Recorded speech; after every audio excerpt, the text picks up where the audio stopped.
Assalamu alaikum students. Today we have the revision session number 1 from the chapter number 4, Cell and Tissues. Today we will start the revision of chapter number 4, Cells and Tissue.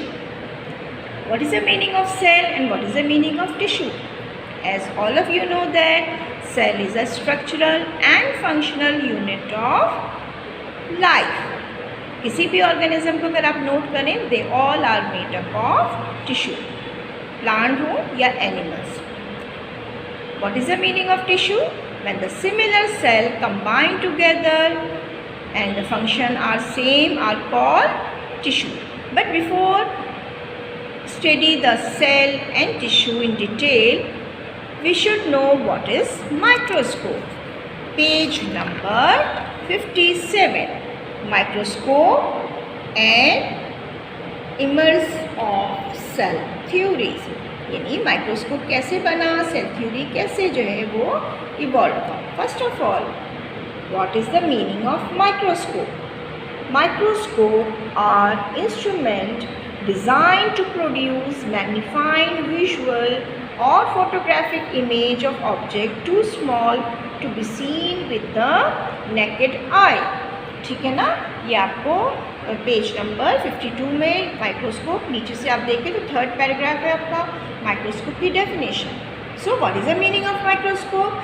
Microscope का मतलब होता है वो चीज़ें जो आपको visual, आपको अपनी आँखों से नज़र नहीं आ रही हैं, वो चीज़ें आपको इनलार्ज होकर नज़र आएँ.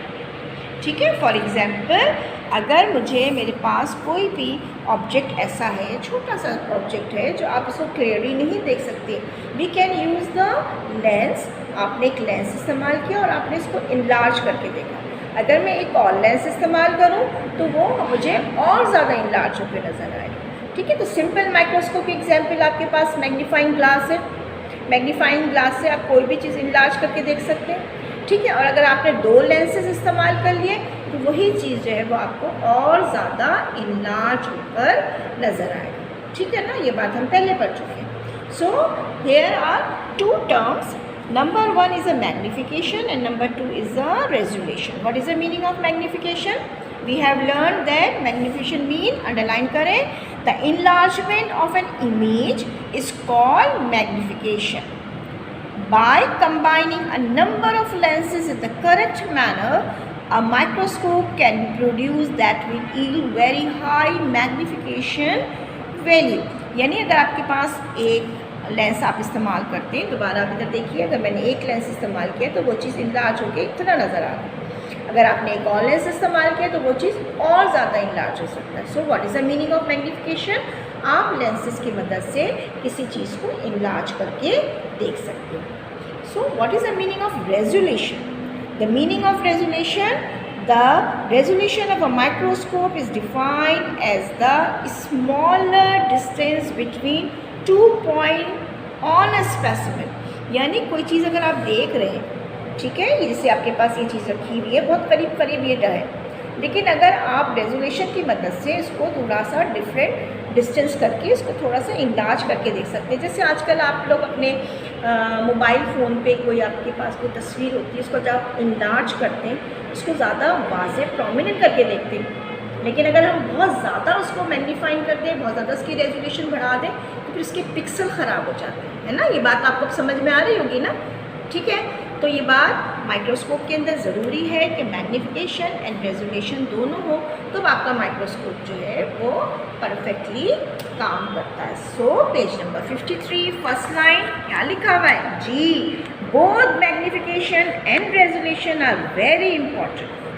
ठीक है. किसी भी चीज़ को बहुत ज़्यादा क्लियर देखने के लिए रेजोल्यूशन एंड मैग्नीफिकेशन दोनों बहुत ज़्यादा ज़रूरी है.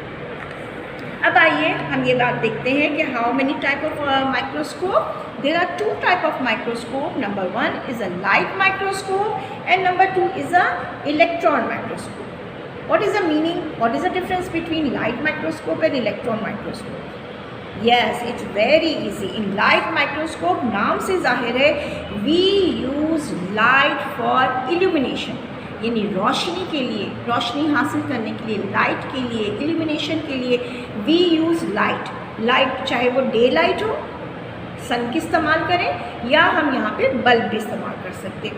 ये वाला पोजीशन जहाँ पे मैं आपको शो करी पेंसिल, अगर आप रात का वक्त है, ठीक है, अंधेरा हो रहा है, तो आप क्या इस्तेमाल करेंगे, यहाँ पे एक बल्ब रख देंगे और यहाँ बल्ब की लाइट जो है फिर वो यहाँ लेंस में से पास होने के बाद आपको चीज़ें ऑब्जर्व हो सकती हैं। ये सब डिटेल में आपको पहले एक्सप्लेन कर चुकी हूँ, ठीक है। अब ये this is a light microscope, और लाइट माइक्रोस्कोप में हम चूँकि कॉम्बिनेशन ऑफ लेंसेज इस्तेमाल करते हैं, तो इसमें मैं आपको पहले भी बता चुकी थी। फॉर एग्जांपल ऑब्जेक्टिव में 10x है और आपने आई पीस में 10x है, और ऑब्जेक्टिव अगर आपने 40 लिया तो इसको मल्टीप्लाई करेंगे, आंसर जो है आपके पास 400 आ जाएगा।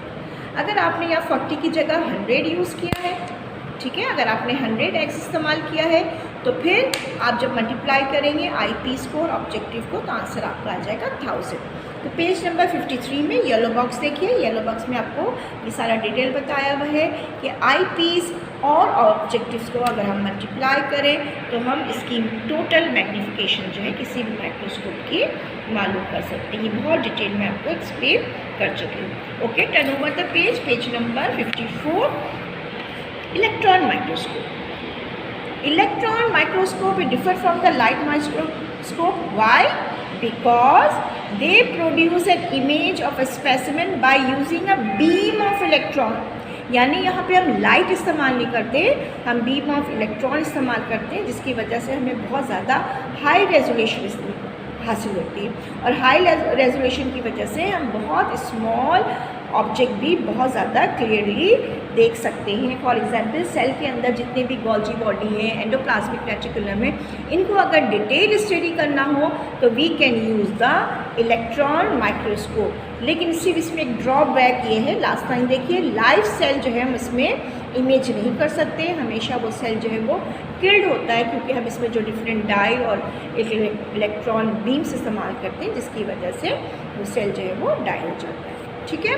There are 2 type of electron microscope. Page number 55 में आइए जी, scanning electron microscope and transmission electron microscope. इसके ऊपर हम क्वेश्चन कर चुके हैं डिटेल, आप इसको अच्छी तरह लर्न करें और ये आप एग्जाम के लिए तैयारी भी साथ साथ करते जाइए। What is the meaning of revision? Revision का मतलब होता है हम आपको हर चीज़ें जो डिटेल है वो बता रहे हैं, लेकिन आपका काम है कि इसको अच्छी तरह रीड करें, अंडरस्टैंड करें और learn all question by heart, ठीक है। इस दफ़ा आपने टेस्ट भी अच्छे नहीं दिए थे। Okay, turn over the page number 55 में है history of the development of cell, ठीक है। सेल की डेवलपमेंट, उसकी हिस्ट्री, किस तरह जो है हमने सेल को मालूम किया कि सेल मौजूद है। हमें तो लाजिम बात है, आज से 200 ईयर्स पहले, 300 ईयर्स पहले तो सेल का कोई कॉन्सेप्ट ही नहीं था, ठीक है। तो सबसे पहले किसने सेल डिस्कवर किया? Yes, page number 56, Robert Hooke ने इन 1665 में सेल डिस्कवर किया। उन्होंने सिंपल माइक्रोस्कोप यानी मैग्नीफाइंग ग्लास इस्तेमाल किया था, और पीस ऑफ वुड लेने के बाद जब उन्होंने इसको अंडर द माइक्रोस्कोप ऑब्जर्व किया तो उनको हनी बी के जो कॉम्ब है, मैं आपको पेज 57 में डायग्राम बनी हुई है जी, इस तरह उनको ये नज़र आया, ठीक है। तो उन्होंने इनको, चूँकि ये प्लांट सेल था तो लाजिम बात है सेल वॉल भी बहुत ज़्यादा प्रोमिनेंट थे, और सेल वॉल होने की वजह से इनको प्रोमिनेंट जो सेल नज़र आए ऐसे छोटे छोटे से घर की तरह, तो इन्होंने इनको क्या कह दिया? इन्होंने उसको कहा cell. What is the meaning of cell? Cell का मतलब होता है स्मॉल रूम, ठीक है। रॉबर्ट हुक के बाद इन 1670 लिवन हुक एक साइंटिस्ट थे, डच साइंटिस्ट थे, उन्होंने वाटर को, पानी के एक ड्रॉप को माइक्रोस्कोप में देखने के बाद ऑब्जर्व किया, ठीक है। 1683 लिवन हुक ने दोबारा पब्लिश किया, अपनी बुक जो है उन्होंने पेश की, और उसमें उन्होंने protozoa is a small unicellular animal found in water, तो उन्होंने पानी के अंदर सबसे पहले प्रोटोज़ा को ऑब्जर्व किया। 1833 जब तक जो है वो माइक्रोस्कोप थोड़ा सा हमारा ज़्यादा एडवांस हो गया था, डबल लेंसेस इस्तेमाल करने लगे थे, तो रॉबर्ट ब्राउन साइंटिस्ट थे, उन्होंने न्यूक्लियस को जो है प्लांट सेल में ऑब्जर्व किया। 1839 सेल थ्योरी दी थियोडर एच. श्वान ने, फिर 1830 9 में उन्होंने बात डिस्कवर किया कि cell are organism and all organism consist of one or more cell. The cell is the basic structure of all living thing. यानी अगर वो लिविंग थिंग है तो उसके पास सेल्स होंगे. अगर वो यूनिसेलुलर है तो एक सेल होगा, और अगर मल्टी सेलुलर है तो बहुत सारे सेल्स मौजूद हैं. इन 1840 साइंटिस्ट थे, उन्होंने फर्स्ट ऑफ ऑल ये बात डिस्कवर की और बताया कि sperm and egg are also cells. 1845 में हेनरिच ब्राउन ने डिस्कवर किया, सेल थ्योरी बनाई, और उन्होंने ये जुमला कहा कि cell is the basic unit of life. Cell is the basic unit of life. 1855 Rudolf Virchow German scientist थे, उन्होंने इसमें थोड़ा सा और ऐड किया. उन्होंने कहा कि ट्रांसलेट किया कि that all cell develop from only existing cell. इस जुमले का मतलब क्या हुआ? इसका मतलब ये हुआ कि खुद ब खुद सेल्स नहीं बन जाते. अगर कोई सेल है तो वो हमेशा प्री एग्जिस्टिंग सेल से ही बने होंगे, यानी सेल की डिवीजन होगी तो न्यू सेल्स फॉर्म होंगे. ठीक है, इट्स मीन कि cells develop only from the pre existing cell, यानी कि मदर सेल होगी तो वो डिवाइड होने के बाद 2 डॉटर सेल फॉर्म होंगे. ठीक है, खुद ब खुद कोई सेल्स नहीं बनेंगे. लास्ट पॉइंट आपके पास है 1862 लुइस पास्चर. लुइस पास्चर बहुत मशहूर माइक्रोबायोलॉजिस्ट एंड केमिस्ट थे, और उन्होंने जो एक्सपेरिमेंट प्रूव किया और उन्होंने ये बात सेल थ्योरी भी कि all cells are all unicellular organism, all the multicellular organism are made up of cells. ठीक है, तो पेज नंबर 57 पे आइए. पेज नंबर 57 में what is the cell theory. तो डिफरेंट साइंटिस्ट की जितनी भी ऑब्जर्वेशन थी, जितनी बातें थी, उनको शॉन एंड डॉल्फ वर्च्यू ने कंबाइन किया और सेल थ्योरी बनाई. What are the main point of cell theory? There are 4 points. Number 1, all living organisms are made up of one or more cell. Number 2, the cell is the fundamental unit of structure and function in all living organisms. The new cell is derived from the pre-existing cells, dividing into 2 by cell division. And number 4, the cell contains the hereditary material which is passed from generation to generation. यानी number 1 point, तमाम cell जो हैं, तमाम organism जो है एक cell से या एक से ज़्यादा सेल से बने होंगे. नंबर 2, जितने भी सेल्स के स्ट्रक्चर एंड फंक्शन हैं वो तमाम के तमाम जो है ऑर्गेनिज्म जो है वो सेल परफॉर्म करता है. नंबर 3, जो भी सेल डेवलप होगा वो हमेशा प्री एग्जिस्टिंग सेल से ही फॉर्म होगा. एंड लास्ट वन, सेल के पास सेंटर पे एक पार्ट होता है, that is a nucleus, and nucleus have all fundamental hereditary material. Okay students, यहाँ तक आपको बात समझ में आ गई. ठीक है, हम जल्दी से आ जाते हैं पेज नंबर 58 पे, और ये सब बातें आपको पहले से मालूम है, मैं जल्दी से आपको रिवाइज करवा देती हूँ. What is a cell? Cell is a basic structure and function unit of organism. ठीक है, there are different type of cells, और प्लांट सेल्स हों या एनिमल सेल्स हैं, बेसिक स्ट्रक्चर उनके पास सेम होगा. They all have a nucleus, cytoplasm, cell membrane. ठीक है, डिफरेंस क्या होगा?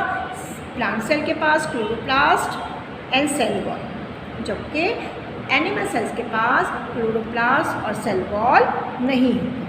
ठीक है, the activity of organism depend on the total activity of independent cell. Energy flow होती है सेल के अंदर, और तमाम जितनी भी इंफॉर्मेशन है किसी भी ऑर्गेनिज्म की, चाहे वो कैट हो, रैबिट हो, एलिफेंट हो, या अमीबा हो, या बैक्टीरिया सेल हो, द ऑल इंफॉर्मेशन जो है वो कहाँ मौजूद होते हैं? डीएनए में. डीऑक्सीराइबो न्यूक्लिक एसिड के पास तमाम इंफॉर्मेशन जो है वो मौजूद होती है. पेज नंबर 59 पे आइए. This is a diagram of bacterial cell. This is a diagram of bacterial cell. आपका होमवर्क भी ये होगा, मैं आपको दोबारा बता दे रही हूँ. Draw neat label diagram of bacterial cell. Test मैंने लिया था, आप सब ने बहुत ख़राब डायग्राम्स बनाई थी बेटा. मैं आपको बार बार गाइड कर रही हूँ कि आप डायग्राम की भी प्रैक्टिस कीजिए. Then turn over the page. Page number 60. There are some differences between prokaryote and eukaryote. What is the meaning of prokaryote? Prokaryote are those organisms which do not have a proper nucleus and eukaryote are those organisms which have a proper nucleus. तो ये आपके पास पूरा एक chart बना हुआ है, मैं इसको रीड कर रही हूँ, जल्दी क्विक ले लेते हैं रिवीजन ताकि आपको सब बातें पहले से मालूम। ठीक है, नंबर 1 न्यूक्लियस मैंने आपको बता दिया, प्रो के पास नहीं होती, विदाउट न्यूक्लियर मेम्ब्रेन होती है। यूकैरियोट के पास मेम्ब्रेन बाउंडेड न्यूक्लियस मौजूद होता है। नंबर ऑफ क्रोमोसोम इनके पास बहुत कम होते हैं, एक लंबी थ्रेड लाइक स्ट्रक्चर होती है और इनके पास बहुत ज़्यादा क्रोमोसोम होता है।